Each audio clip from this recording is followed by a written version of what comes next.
Welcome to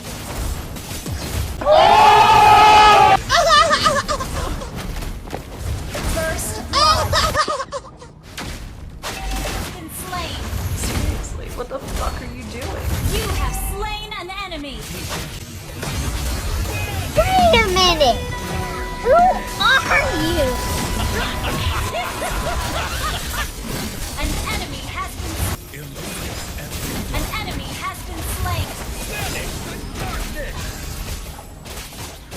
Mega kill. Double kill.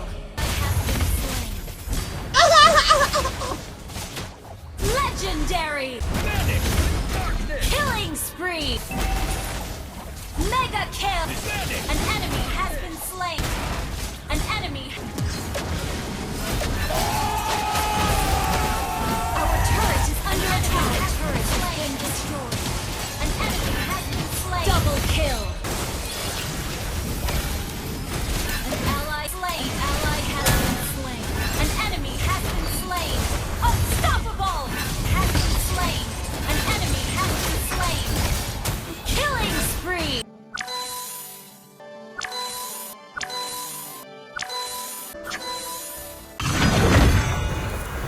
Duo with my wifey. Welcome. Dito makikita to natin Mobile kung paano niya ako binuhat.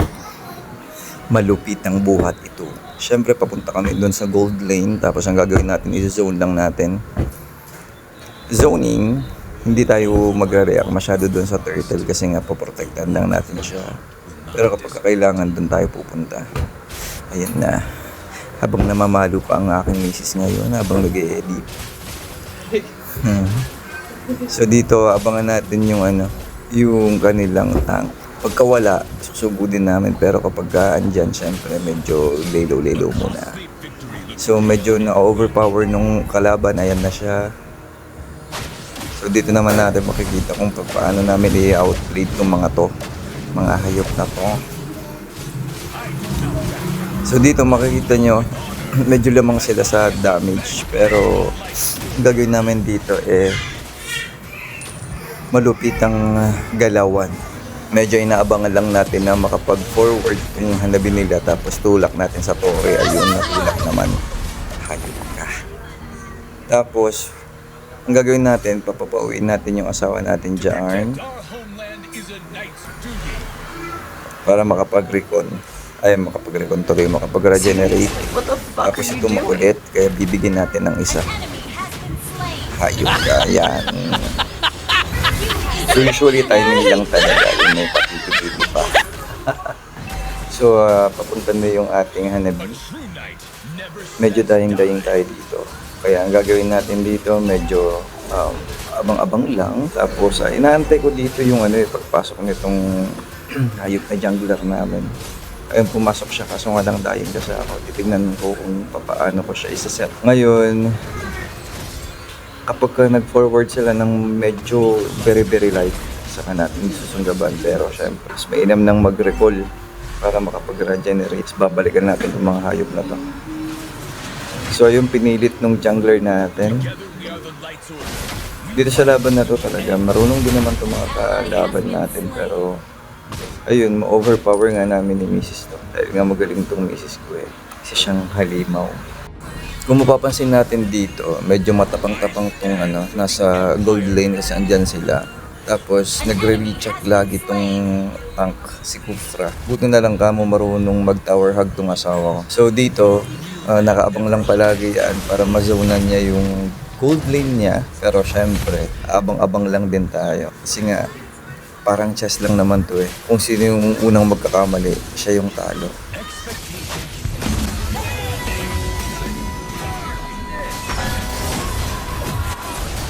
Yun mas malakas, mas marami. Siyempre. Medyo ipa-fast forward ko lang sa mga walang ganap para hindi masyadong boring. Pero dito, still zoning pa rin tayo. Tapos, item checked. Ayan, tough boots. Tapos, papuntang fleeting time. Tapos, magdo-dominance tayo pagkatapos.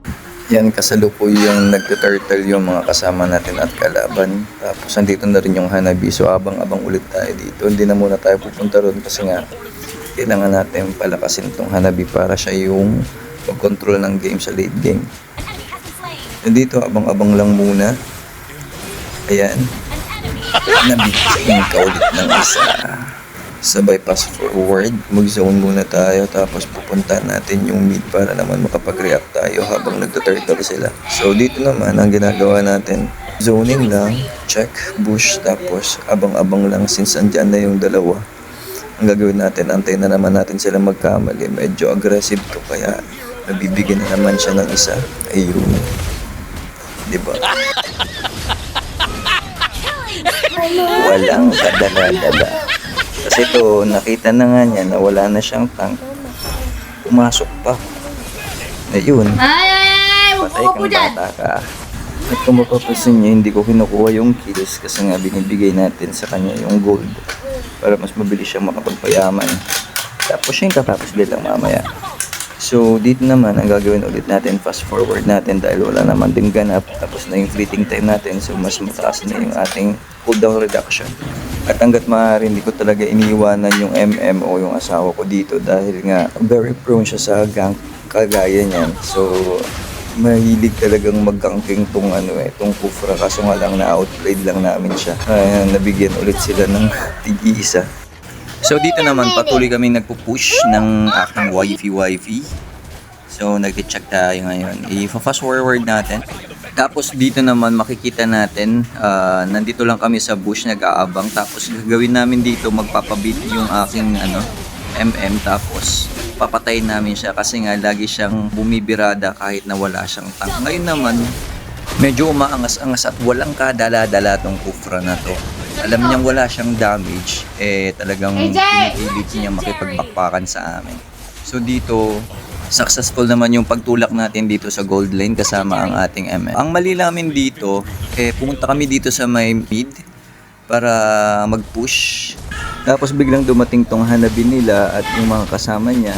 Tapos hindi na napansin ng MM natin na siya nagtinitira ng tore. So namatay tuloy siya. Yun yung mali naman natin dito. I-take natin tong turtle, i-contest natin. So patayan. So lagyan natin ng beat.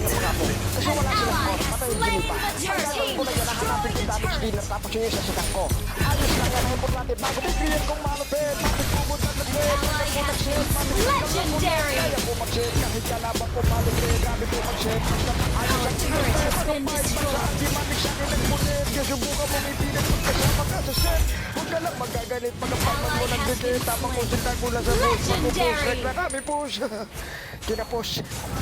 Kung mapapansin natin, nasa likod lagi yung MM. So ganun mo makikita talaga kung gaano kagaling yung MM mo kapag ka laging nasa likod. Papas forward natin muna mga repa para hindi kayo maboring dyan. So dito naman ang gagawin natin, focus tayo dito sa may mid. Abang-abang lang tayo, titignan natin kung ano yung gagawin itong Lily na to. So nag-push siya, ang gagawin natin andyan na rin lang itutulak natin sa by SS para wala nang kawala tong hayop na to.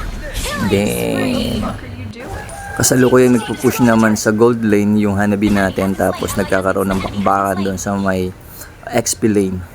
So nagpakita naman tong hayop na MM na to. Ang gagawin natin dito, papatayin natin, tapos sabay signal sinabi ko dun sa asawa ko na pumunta sa mid para ibigay ko sa kanya ulit yung kill. Patay ka repa. So pupunta naman natin dito yung mid natin para protektahan tong MM natin. Front lang tayo, nasa likod siya para maprotektahan natin. Malakas naman yung nadidil na damage sa akin itong Lilia, pero mag-aasim yan, tingnan nyo. Abangan lang natin, ayun, nag-forward siya. Patay kang bata ka. Siguro, umiral siguro yung kademonyo ng aking kamay. Gumalaw. Kung na matatapos itong ating voice over kasi medyo magiging busy tayo. Kaya kakat-cut na lang po natin hanggang dulo. Kasi 26 minutes, bilang ako na lang 15 minutes to para hindi masyadong mahaba. Iyo, salamat.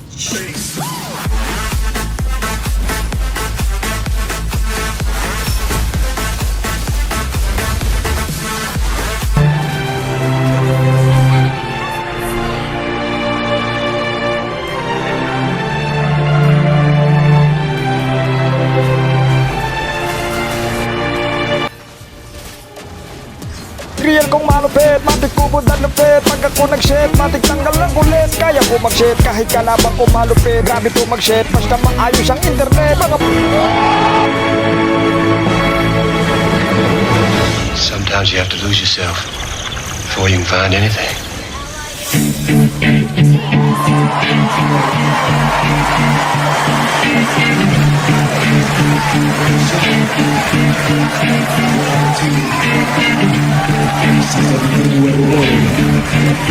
One moment. Did you capture it? Just let it slip. His palms are sweaty, knees weak, arms are heavy. There's vomit on his sweater already. Mom's spaghetti, he's nervous. But on the surface, he looks calm and ready to drop bombs. But he keeps on forgetting what he wrote down. The whole crowd goes so loud, he opens his mouth.